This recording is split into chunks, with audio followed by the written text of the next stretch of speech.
Assalamualaikum warahmatullahi wabarakatuh. Bertemu lagi dengan saya NPM 2340302011. Pada video kali ini saya akan menjelaskan tentang jenis-jenis dioda. Apa itu dioda? Dioda adalah komponen elektronik semikonduktor yang memungkinkan arus listrik mengalir hanya ke satu arah dari anoda, yaitu terminal positif, ke katoda, yaitu terminal negatif. Dioda sering digunakan sebagai saklar satu arah untuk mengubah arus bolak-balik AC menjadi arus searah DC, serta untuk melindungi rangkaian dari koneksi terbalik.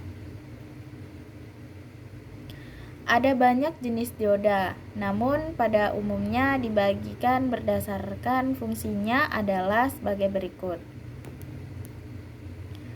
Dioda rectifier atau dioda penyearah merupakan dioda yang digunakan untuk menyearahkan arus listrik menjadi arus DC.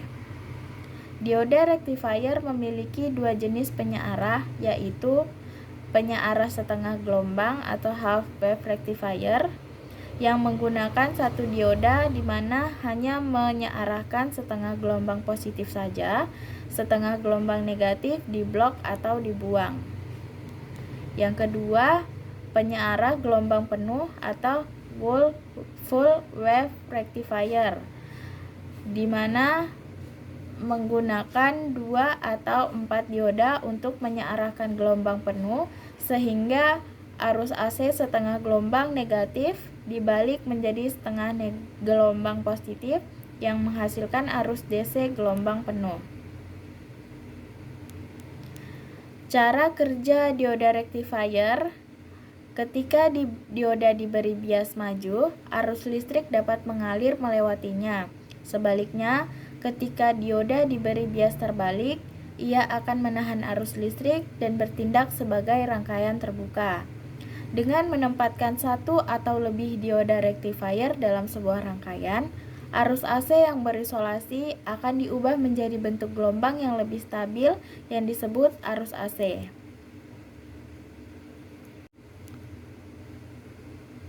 Dua, dioda Zener. Dioda Zener adalah jenis dioda khusus yang dirancang untuk beroperasi pada arah bias balik atau reverse bias dan tetap menjaga tegangan konstan walaupun arus yang melaluinya berubah. Fungsi utamanya adalah sebagai penstabil tegangan atau voltage regulator.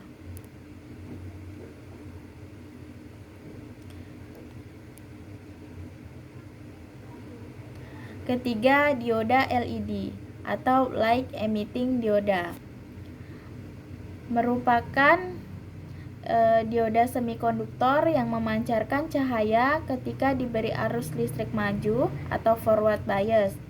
Nah, dioda LED ini tidak digunakan sebagai penyearah seperti dioda biasa, tetapi digunakan sebagai sumber cahaya indikator atau penerangan.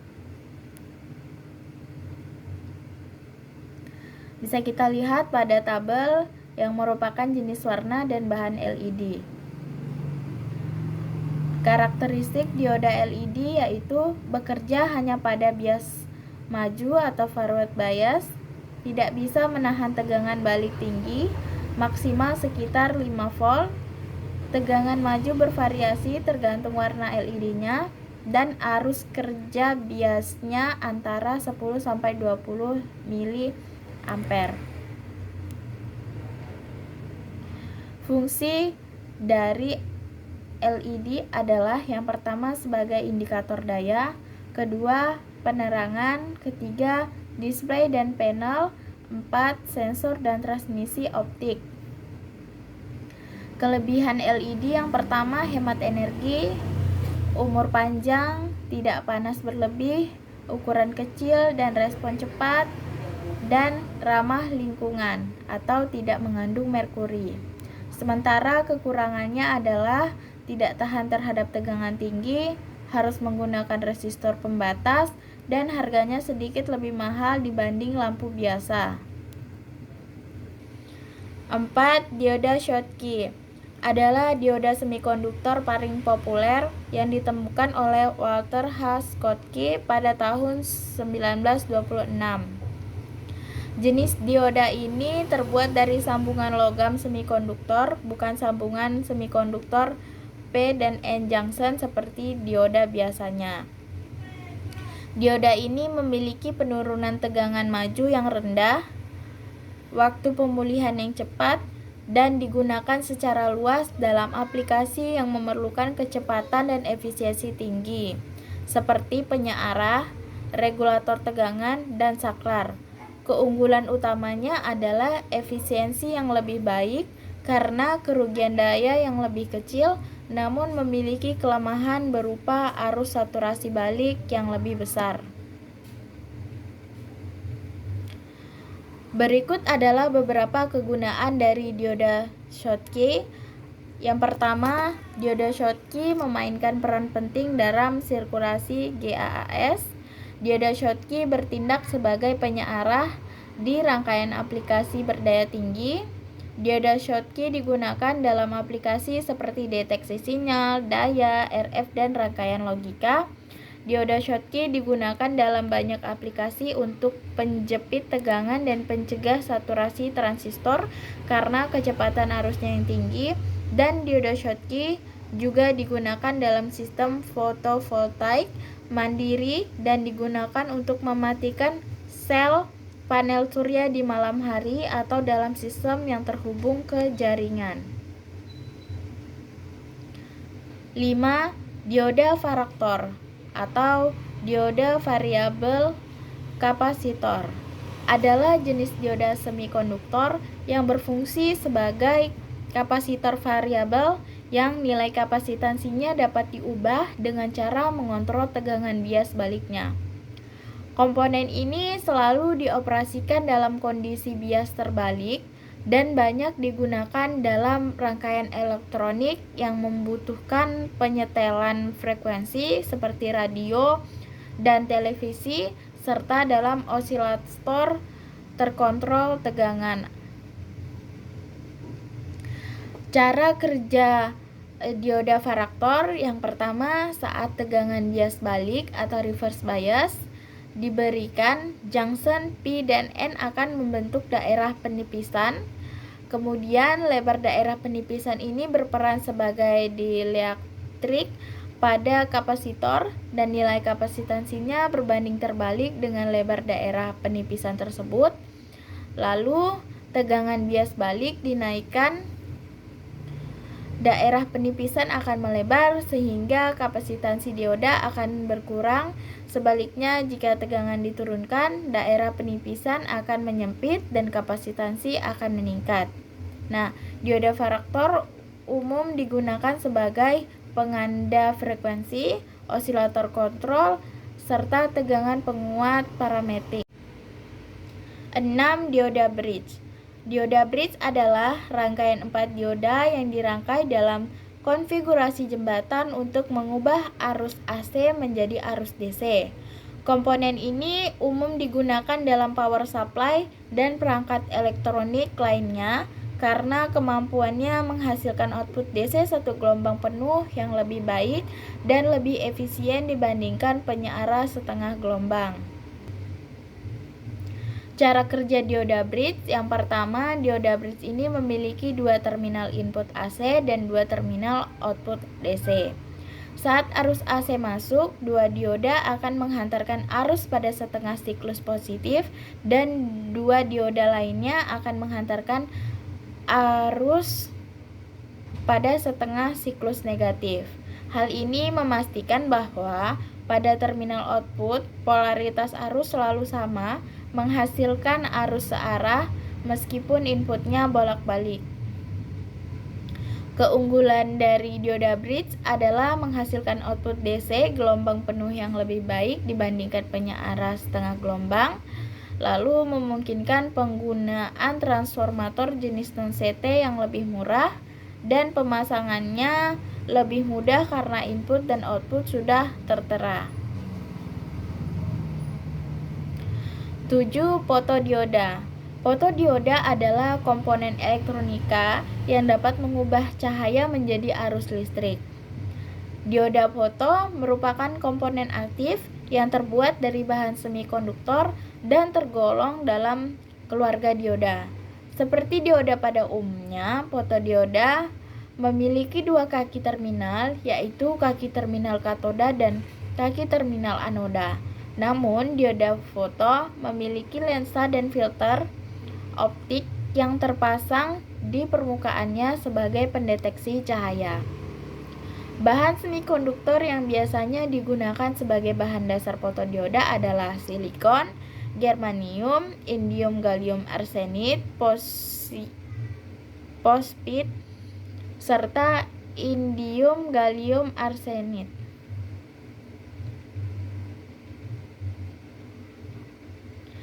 Prinsip kerja fotodioda terdiri dari satu lapisan tipis semikonduktor tipe N yang memiliki kebanyakan elektron dan satu lapisan tebal semikonduktor tipe P yang memiliki kebanyakan hole. Lapisan semikonduktor tipe N adalah katoda, sedangkan lapisan semikonduktor tipe P adalah anoda.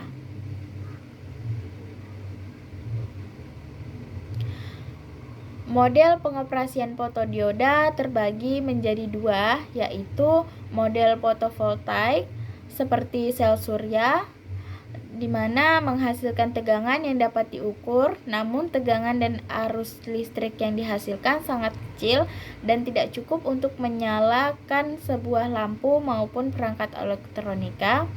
Nah, yang kedua, model fotokonduktif, di mana tidak dapat menghasilkan arus listrik yang cukup untuk kebutuhan rangkaian elektronika, maka biasanya digabungkan dengan sumber tegangan yang dipasangkan secara bias terbalik, di mana model ini dapat digunakan sebagai sumber penggerak beban atau sebagai saklar yang mengalirkan arus listrik ketika dikenakan cahaya. 8. Dioda laser. Dioda laser adalah perangkat semikonduktor yang menghasilkan cahaya laser terfokus dan kohoren melalui emisi radiasi terstimulasi, mirip dengan cara kerja dioda pemancar cahaya atau LED, tetapi dengan prinsip penguatan cahaya, di mana dioda ini memiliki berbagai aplikasi di industri telekomunikasi, medis, pemrosesan material, hingga hiburan seperti memotong atau mengukir, memutihkan gigi, dan membaca data. Cara kerja dioda laser yang pertama adalah dioda laser menggunakan sambungan P dan N junction semikonduktor. Ketika arus listrik dialirkan dalam arah maju, elektron dan lubang akan berekombinasi di sambungan tersebut. Kemudian rekombinasi ini melepaskan energi sebagian besar dalam bentuk foton atau partikel cahaya. Nah, proses ini dapat distimulasi oleh foton lain yang memiliki atau menghasilkan aplikasi optik dan menghasilkan berkas cahaya laser yang terkonsentrasi dan kuat. Kelebihan dan kekurangan dioda laser. Yang pertama, kelebihannya ukurannya kecil dan portable. Lalu efisiensi daya dan aplikasinya fleksibel. Sementara kekurangannya adalah biayanya ini lebih mahal dibandingkan dioda lainnya, kemudian sensitif terhadap suhu, berbahaya bagi mata, dan keterbatasan daya untuk aplikasi daya tinggi tidak cocok dibandingkan jenis laser lainnya seperti laser CO2. Yang ke-9, dioda tunnel. Dioda tunnel adalah dioda PN junction persimpangan dengan konsentrasi tinggi atau doping tinggi pada masing-masing wilayah, serta memiliki daerah penipisan yang sangat sempit dengan jarak nanometer, sehingga dengan tegangan di bawah tegangan lapisan penipisan penghalang, dioda terowongan dapat mengalirkan arus listrik atau arus terowongan. Kegunaan dioda tunnel ini digunakan sebagai perangkat penyimpanan memori logika dan sebagai saklar berkecepatan sangat tinggi yang digunakan pada rangkaian osilator relaksasi. Sementara keunggulan dioda tunnel adalah dapat dioperasikan dengan kecepatan tinggi, konsumsi daya rendah, dan kebisingan rendah. Adapun tahapan kerja di dioda tunnel adalah sebagai berikut, yang meliputi kondisi tanpa bias, bias maju, dan bias terbalik. Pada kondisi tanpa bias, pita konduksi dan valensi tumpang tindih, tetapi tidak ada arus bersih. Saat diberi bias maju, arus meningkat dengan cepat melalui efek terowongan pada tegangan rendah. Kemudian menurun saat tegangan meningkat atau resistansi negatif, lalu menghantarkan arus balik yang besar karena daerah depresinya yang tipis. Nah, pada saat kondisi tanpa bias, saat tidak ada tegangan eksternal, tingkat energi elektron pada sisi N dan keadaan kosong pada sisi P tumpang tindih karena doping yang sangat tinggi, maka yang terjadi pada alirannya tidak terjadi kesetimbangan, di mana elektron mengalir dari sisi N ke sisi P dan hole dari sisi P ke sisi N pada tingkat energi yang sama.